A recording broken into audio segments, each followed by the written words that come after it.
Hello, my dear students of class 9th. Here I am with a new poem of your book, Beehive, A Legend of the Northland. Students, ये poem आपको may be Harish sir ने पढ़ाई होगी, but few students are saying कि नहीं, Harish sir ने इस poem नहीं पढ़ाई है। तो ये पोएम आपके पीछे के कोर्स की है, मीन्स जो कोर्स ऑलरेडी हो चुका है। ठीक है, तो आज मैं इसको दोबारा से आपके लिए रिपीट कर रही हूँ, क्योंकि काफ़ी सारे बच्चों का ये कहना है कि पोएम नहीं हुई है। ठीक है, तो स्टूडेंट ध्यान से सुनिए, ये पोएम एक स्टोरी फॉर्म में है। एक स्टोरी बताई गई है इस पोएम के अंदर, जिससे हमें मैसेज भी मिलता है। ठीक है, तो थोड़ी सी लेंथी भी है। लेंथी इसलिए है क्योंकि इसके अंदर एक स्टोरी है। ओके, तो चलिए हम लोग इसे पढ़ना स्टार्ट करते हैं। स्टूडेंट्स, पोएम का नाम है a legend of the Northland. Legend का मतलब होता है स्टोरी। नॉर्थलैंड एक एरिया है जो नॉर्थ पोल के पास है, जहाँ पे बर्फ़ पड़ती है, बहुत ज़्यादा ठंड होती है, जहाँ से हम अक्सर ये कहते हैं कि सेंटा क्लॉज आता है। जैसे एक स्टोरी हम सुनते हैं ना कि सेंटा क्लॉज कहाँ से आता है, नॉर्थलैंड से, जहाँ सारे में बर्फ़ होती है। ये वहीं की एक कहानी है। ठीक है, so let's get start with the story. Away, away in the Northland, where the hours of the day are few and the nights are so long in winter that they cannot sleep then through. Away away यानी कि बहुत पहले की बात है, Northland की बात है, जब दिन के घंटे जो होते थे बहुत कम होते थे। वो इसलिए कहा गया है क्योंकि स्टूडेंट्स, नॉर्थलैंड में हमेशा सर्दी पड़ती है, बहुत ज़्यादा सर्दी पड़ती है। और अक्सर देखो, अभी भी जैसे सर्दियों के दिन चल रहे हैं, तो हमें क्या लगता है कि दिन बहुत छोटा है, दिन में कुछ ही घंटे हैं, और जो रातें होती हैं that's are so long in winter, कि रातें जो हैं बहुत लंबी हो जाती हैं। रातें लंबी नहीं होती, अंधेरा जो है वो 5 बजे हो जाता है, और जब समर्स होती है तो अंधेरा 7-8 बजे होता है। तो वो जो 3-4 घंटे का फ़र्क होता है, हमें वो नाइट ही लगने लगता है कि रात हो चुकी है। तो यही वो बता रहे हैं कि अब से बहुत टाइम पहले नॉर्थलैंड में जो दिन के घंटे होते थे, आवर्स जो होते थे, वो फ्यू होते थे, कम होते थे, और रातें जो होती थी वो बहुत लंबी होती थी। इतनी लंबी होती थी कि जो बच्चे हैं या कोई भी है, वो ज़्यादा लंबे समय तक के लिए सो नहीं पाते थे। अगर इंसान 5 बजे अंधेरा हो जाए तो 5 बजे थोड़ी ना सोएगा, और अगर सो भी जाएगा तो उसकी आँख सुबह फिर 3-4 बजे खुल जाएगी, तब भी अंधेरा ही रहेगा। तो उसे ये लगता है कि हम इतनी लंबी रात को कैसे सोएंगे। ठीक है, ये तो डिस्क्रिप्शन था नॉर्थलैंड का कि वहाँ क्या क्या होता है, कैसे होता है। Where they harness the swift reindeer to the sledge when it snows, जहाँ पर वो लोग, हांस मतलब बांधना, टू टाई, किसी चीज़ को बांधना, भागने वाले रेंडियर को, स्विफ्ट मतलब होता है रंस, और रेंडियर होता है एक एनिमल। जो आपने देखा होगा, जो सेंटा क्लॉज की गाड़ी होती है, उस पर आगे बना होता है, जो सींग वाला होता है, वो हिरन की तरह लगता है, और एक गाड़ी पीछे बंधी होती है जिसे स्लेज कहते हैं। तो वो लोग क्या करते हैं, वहाँ पर बर्फ़ पर भागने के लिए एक तेज़ चलने वाला जो रेंडियर है उसे बांध के रखते हैं। And the children look likes bears cub in their funny furry clothes, और जो बच्चे हैं वो छोटे भालू के बच्चों जैसे लगते हैं, क्योंकि वो बहुत ज़्यादा फरी क्लोथ्स पहनते हैं जो फर वाले होते हैं। ये बात है नॉर्थलैंड की, जहाँ पर बहुत ज़्यादा बर्फ़ पड़ती है। They tell them a curious story, I don't believe it's true. ये यहाँ पे इस पैराग्राफ में अगर आता है, पूछता है क्वेश्चन कि दे कौन है, they refers to parents. They tell them a curious story, parents जो हैं अपने चिल्ड्रन को ऐसी कहानी सुनाते हैं जिसपे आई यहाँ है पोएट। पोएट कह रहे हैं कि मैं उस पर बिलीव नहीं कर सकता कि वो सच है। And yet you may learn a lesson if I tell the tale to you, पर ये ज़रूर है कि इस स्टोरी से आपको कुछ ना कुछ लेसन ज़रूर मिलेगा अगर ये स्टोरी मैं आपको सुना दूँ। ठीक है, फिर से समझिए, ये जो ऊपर के 4 लाइन है, इसमें नॉर्थलैंड का डिस्क्रिप्शन किया गया है कि वहाँ पे आवर्स तो होते हैं बहुत कम, रातें होती हैं बहुत ज़्यादा लंबी, जिन रातों में लोग पूरी रात सो भी नहीं पाते। वो लोग बर्फ़ पर चलने के लिए स्लेज, एक गाड़ी होती है जिसे रेंडियर चलाता है, उससे बांध के रखते हैं। और बच्चे जो हैं वहाँ पे भालुओं की तरह कपड़े पहन के रखते हैं, फर वाले। और जो दे हैं यानी कि पेरेंट्स जो हैं, वो दैम यानी कि चिल्ड्रंस को स्टोरी सुनाते हैं, और पोएट जो हैं वो बिलीव नहीं करते कि स्टोरी सच है। पर पोएट हमें वो स्टोरी फिर से सुना रहे हैं और कह रहे हैं कि इससे आपको कोई ना कोई लेसन ज़रूर मिलेगा। Once when the good Saint Peter lived in the worlds below and walked about it preaching just as he did, you know. Once यानी कि एक बार की बात है, हमेशा स्टोरी ऐसे ही शुरू होती है। एक बार when the good Saint Peter थे follower of Christ, Jesus Christ के एक फॉलोवर थे सेंट पीटर, ठीक है। ये तब की बात है जब वो lived in the world below, यानी कि जब वो दुनिया में रहते थे। अब तो वो नहीं है इस दुनिया में, मर चुके हैं। And walked about it preaching, और वो अपनी प्रीचिंग यानी कि उपदेश देते हुए, रिलीजियस एडवाइस जो होती हैं वो देते हुए घूम रहे थे, जैसा कि वो हमेशा करते हैं, हम जानते हैं, जैसा कि वो हमेशा करते थे हम जानते हैं, ठीक है। जो सेंट पीटर थे वो फॉलोवर ऑफ क्राइस्ट थे। गुड इसलिए लगाया क्योंकि वो अच्छे थे बहुत, तो जो बहुत महान लोग होते हैं उनके आगे गुड लगाया ही जाता है, ठीक है। वो फॉलोवर ऑफ क्राइस्ट थे, तो वो जब दुनिया में रहते थे तब की बात है ये कि वो एक बार उपदेश देते हुए घूम रहे थे, जैसा कि वो हमेशा दिया करते थे। He came to the door of a cottage in travelling round the earth, वो दुनिया में घूमते हुए एक दरवाजे पर पहुँचे, एक झोपड़ी कॉटेज जो होता है उसके दरवाजे तक पहुँचे। Where a little woman was making cakes, जहाँ एक छोटी सी औरत केक बना रही थी। And baking them on the hearth, hearth होता है फायर प्लेस यानी कि भट्टियाँ, और वो उन्हें भट्टी में बेक कर रही थी।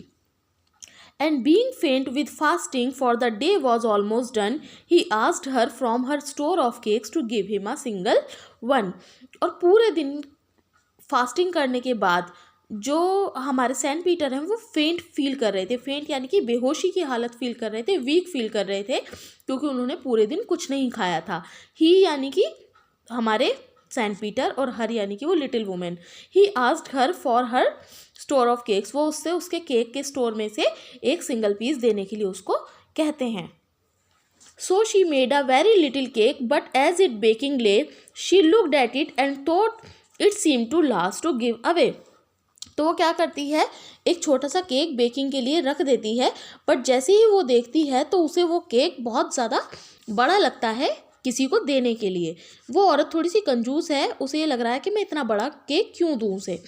फिर Therefore she needed another and still a smaller one, और उसके बाद वो फिर से एक आटा सा गूंथती है और उससे भी छोटा केक फिर बनाती है।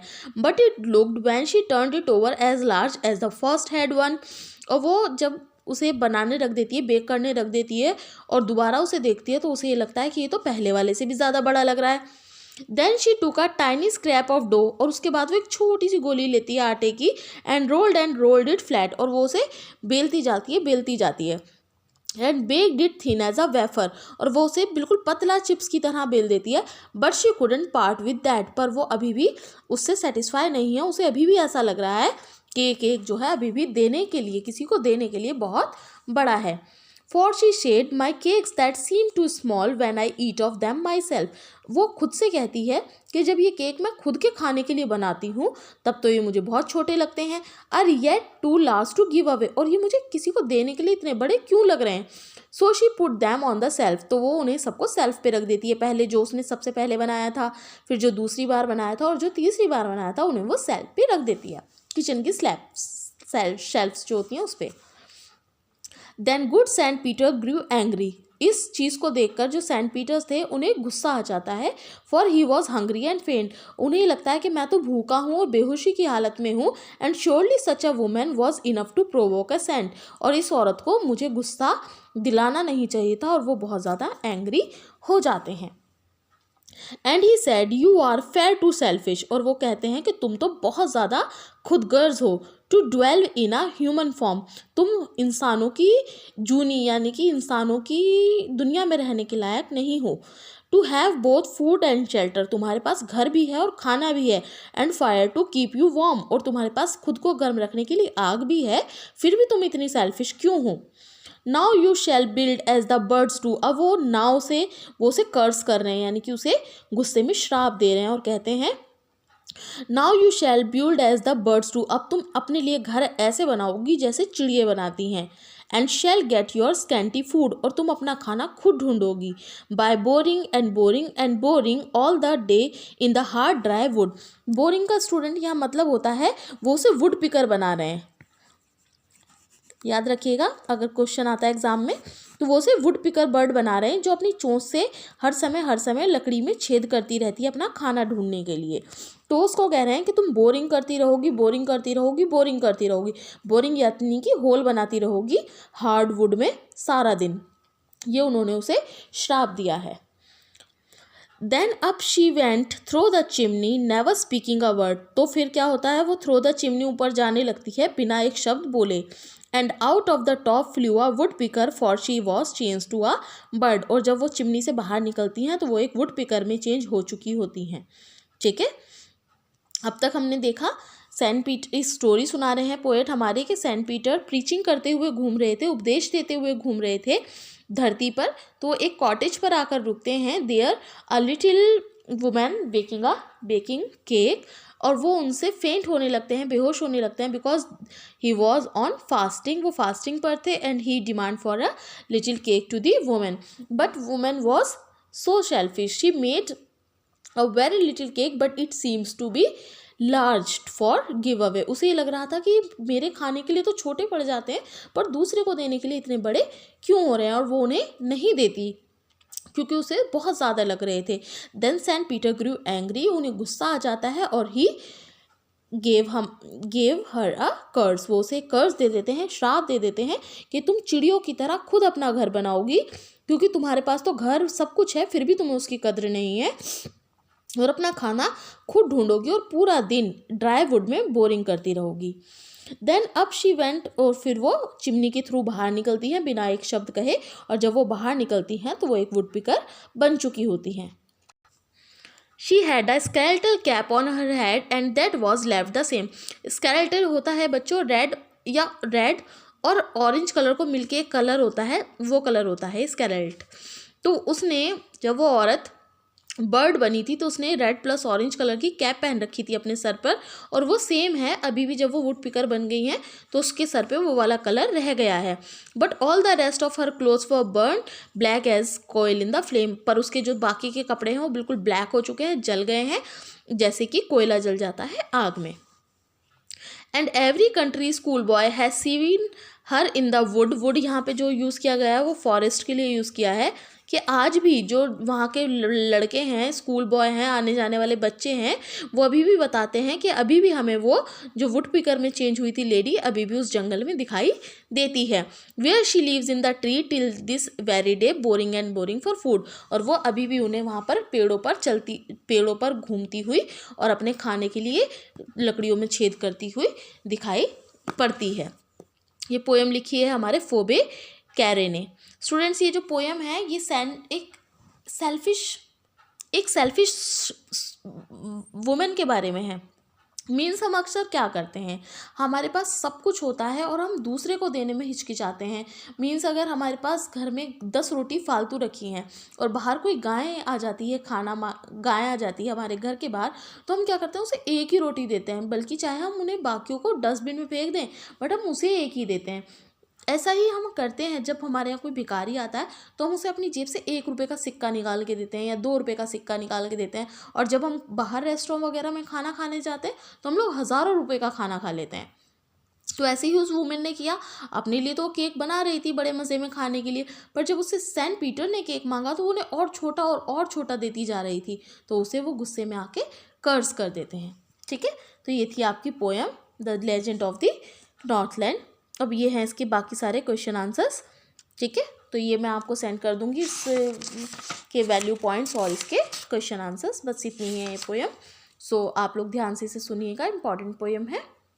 ठीक है, पोएम सारी इंपॉर्टेंट होती हैं स्टूडेंट्स, क्योंकि हमें नहीं पता होता इसका क्या मीनिंग निकलता है, और मैंने इसका वर्ड टू वर्ड आपको डिस्क्राइब कर दिया है। Okay, so take care and bye bye.